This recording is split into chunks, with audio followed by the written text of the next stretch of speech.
Hold up. Good evening friends and welcome back to my YouTube channel cobra rider. Friends क्या हाल है आप सभी के? होप करता हूँ आप सभी बढ़िया होंगे मेरी तरह और बढ़िया ही रहना।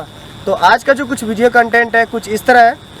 जो ये आपको बेनेली 600i दिख रही है, 600 सेगमेंट में ये एक इनलाइन 4 सिलेंडर बाइक है और हैवी वेट सुपर बाइक में आती है। आप एग्जॉस्ट देख रहे हो, ये स्टॉक एग्जॉस्ट। तो इसमें जो स्टॉक एग्जॉस्ट आता है कंपनी के साथ जो देती है, उसका हम आज साउंड टेस्ट करने वाले हैं और आपको डिफरेंस बताने वाले हैं कि जो आफ्टर मार्केट एग्जॉस्ट होता है और एक स्टॉक एग्जॉस्ट होता है, उस दोनों का साउंड का क्या डिफरेंस रहता है। आप कमेंट में हमें बताना कि किसका साउंड अच्छा लगता है और कौन सा यूज़ करना चाहिए। तो फर्स्ट ऑफ ऑल क्या है, हम आपको इसका स्टॉक का आवाज़ सुनाएंगे और उसके बाद आपको हम आफ्टर मार्केट एग्जॉस्ट का सुनाएंगे। आफ्टर मार्केट में आपको बता दूँ, हम क्या है टॉस का रेप्लिका यूज़ करने वाले, डुप्लीकेट कॉपी। ओरिजिनल तो काफ़ी महंगा आता है, 70 से 80 हज़ार में आता है। तो आपको डुप्लीकेट वाला हमारे पास रेप्लिका है, तो वही लगा के आपको हम उसका एग्जॉस्ट सुनाएंगे। तो सीधा अभी स्टार्ट करते हैं।